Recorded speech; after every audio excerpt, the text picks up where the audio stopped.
Aix-en Province Possessions, 1609 to 1611. Sensational case of possessed Ursuline nuns alleged immortal sex and a pact with the devil, which led to the torture and execution of a priest. The Aix-en Province case is one of the first cases in France to produce a conviction based on the testimony of a demonically possessed person. Prior to the 17th century in France, accusations from a demonically possessed person were considered unreliable, since most clerics believed that any words spoken by one possessed by the devil were utterances from the father of lies, and would not stand up to an accepted rule of evidence. As with the London possession, sexual themes dominated the manifestation of the nuns' possession. The central figure and perpetrator of the case was Sister Madeleine de Demonology de la Padoue, a high-strung, vain girl from a wealthy and aristocratic provincial family. Deeply religious from childhood, she was sent in 1605 at the age of 12 to the new Ursuline convent in Aix-en Province. There she was one of only 6 nuns, all of them from wealthy families. Their spiritual director was Father Jean-Baptiste Romelin. After about 2 years, Madeleine became severely depressed and was sent home. There she was visited by a family friend who sought to help her. Father Louis Godfrey, a handsome priest, 20 years her senior. Godfrey had a much lower class background, but was popular among the wealthy. He was personable and entertaining, and his good looks appealed to the women. Thus, it was no surprise that 14-year-old Madeleine fell violently in love with him. He visited often, and gossip flew when he once spent an hour and a half with her without her family present. Warnings about inappropriate behavior were issued to Godfrey and to Madeleine's mother by the head of the Ursuline Covenant in Marseilles, Mother Constantine de Gamer. Still, in 17th century France, loose behavior by clergy was tolerated unless witchcraft was suspected. In 1607, Madeleine was sent to the convent in Marseilles as a novice. She confessed to Mother Catherine that she had been intimate with Godfrey. Mother Catherine sent her back to Aix-en Province, which was more remote and where Godfrey could not visit her.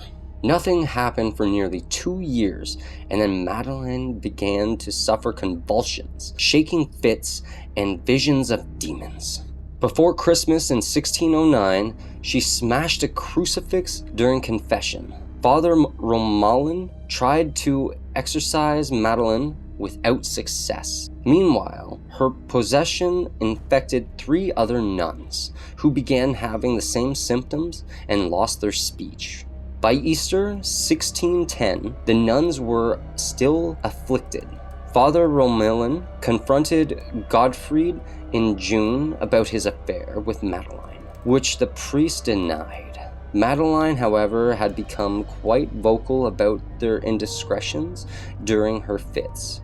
She accused Godfrey of denying God, giving her a green devil for a familiar, and having sex with her since she had been 13. Although later she would admit that she was 9 when this affair took place. She claimed he gave her a special powder to drink that would cause babies she bore to not look like him, so he would not fall under suspicion. Romelin conducted secret exorcisms on Madeleine. 5 more nuns became infected. One of them, Louise Capot, became her rival in performance. Exasperated, Romelin took the 2 young women to see the Grand Inquisitor in Avignon. Sebastian Michels, a man who had gotten on in years but was quite feared, he had sent 18 witches to their death at the stake in Avignon. He was a most determined inquisitor. Michels' approach was public exorcism of the nuns at the shrine of St. Mary Magdalene in the grotto at St. Babouin, and it failed.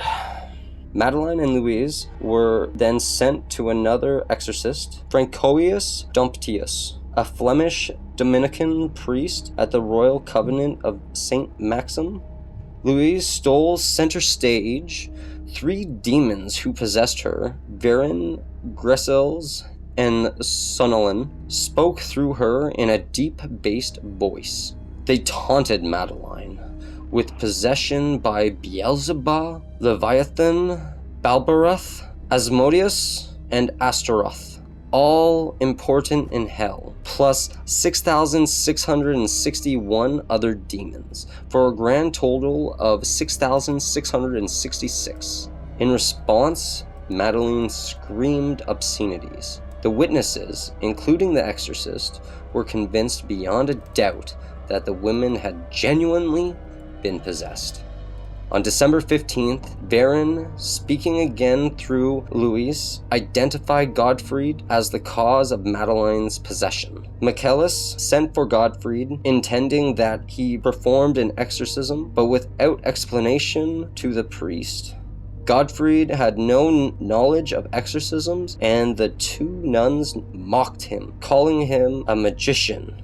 He retorted, "If I were a witch, I would certainly give my soul to 1,000 devils." Michaelis pounced on this and had Godfried arrested and jailed in the grotto. While he languished in jail, his quarters were searched for evidence of witchcraft, but nothing was found. Madeline, not to be outdone by Louise, expanded on her accusations, saying the priest did not pray with a clean heart, and accusing him of every obscene act possible. Even so, without hard evidence, there were no grounds to continue to hold Godfried. His many friends went to his defense. Michaelis reluctantly freed him, and he returned to his parish in a rage. He undertook a campaign to clear his name, appealing even to the Pope. He also sought to suppress the Ursuline covenants and jail of the offending nuns. Michaelis continued to look for other ways to convict him on charges of sorcery. Michaelis confined Madeline to the St. Bamun convent. Her behavior worsened. She may have been manic depressive. She danced, laughed, had visions, vomited forth, neighed like a horse, sang love songs, disrupted services, and told wild stories of Sabbaths at which sodomy was performed and participants ate babies. Beelzebub made her bones crack and disrupted her bowels. After these manic episodes, she would fall into lethargy or a death-like sleep. Michaelis was at last able to pursue the Parliament of Aix to bring Godfried to trial in civil court on February 1611. Madeline and Louise were the star witnesses against the priest, recounting in graphic detail their possession and going into fits before the court. Madeline alternated this daily display with assertion that she was making everything up. She claimed great love for Godfried and actually withered on the floor, admitting the sexual acts they had done. Physicians examined her and agreed she was not a virgin. She displayed the devil's mark on the bottom of her feet and under her left breast. When pricked with a pin, the marks did not bleed or cause her pain. The marks mysteriously disappeared and reappeared repeatedly. Twice she attempted suicide in bouts of deep depression. While he awaited his turn in court, Godfried was kept in heavy chains in a rat-infested dungeon. He was taken before the court in March, weak and desperate. His body was shaved and 3 devil marks were found. At last, the priest surrendered to relentless persecution and confessed to being prince of the synagogues and to signing a pact with the devil in his own blood in exchange for the promise that all women would follow him. He described Sabbaths, though not as lewdly as had Madeline. Michaelis was ecstatic at Godfrey's breakdown and wrote a phony confession of 52 points. Godfrey rejected it, saying he had been forced under torture to confess. On April 18th, 1611, the court found him guilty of sorcery, magic, idolatry, and fornication. He was sentenced to be burned on a pile of bushes, a slower way to die by fire than being burned on a pyre. Still, the court was not done with the priest, continuing a relentless interrogation to obtain names of accomplices. Godfried became deranged, still denying intimacy with Madeline, but confessing to more sensational crimes. His last appearance before the court was on April 28th, at which he said the truth no longer mattered, and he had eaten roasted babies. Godfried was executed on April 30th. First, he was subjected to horrible torture. He was defrocked and degraded and subjugated 3 times to the strappado, in which he was strung up on a rope with his hands bound behind his back and dropped so that his bones were severely and painfully dislocated. Then he was subjected 4 times to the sasquination, in which heavy weights were attached to his feet, and he was hoisted up on a rope and dropped sharply within inches of the floor. But Godfried had no names of fellow witches or sorceries to give. He was then forced to ask God for forgiveness, and he was bound to a wooden sled and dragged through the streets of Aix for 5 hours. Fortunately for Godfried, the Bishop of Marseilles had granted him a special dispensation, and he was strangled to death before his body was put on the burning bushes. It was a significant mercy. As soon as he was executed, Madeline was cured. But the Aix-en Province affair was not over by any means. Louise continued to have visions of witches, which led to a blind girl being accused and convicted of witchcraft and burned at the stake on July 19th, 1611. The possession infection spread to 2 other convents, St. Clary's in Aix, and 2 years later, St. Bridget's in Lille. There, 3 nuns accused Sister Marie de Saints of bewitching them. Most notably about Sister Marie's testimony was her detailed description of the witches' Sabbath. On Mondays and Tuesdays, the witches copulated with the devil and each other in a natural fashion. They practiced sodomy on Thursdays and bestiality on Saturdays, and sang litanies to the devil on Wednesdays and Fridays. Sundays apparently was their day off. Mary was put away out of sight by the Archbishop of Lille, and the Lille possession died down.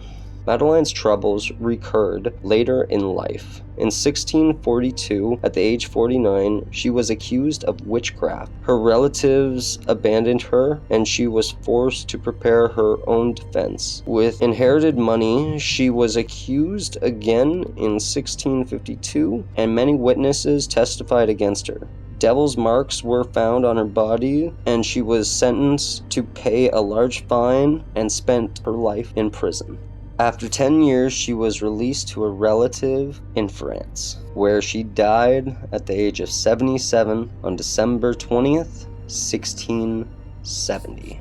And that concludes the story of the Aix-en Province possessions. But you be the judge. Was that a case of demonic possession, sacrilege, and making a deal with the devil? Or do you think that the true evil lies with the Inquisitor, or the people that pretty much forced and tortured a confession out of these people? But that's going to do it for us. Thank you so much for watching, and until next time, I've been Necrodemon. Stay frosty, my friend.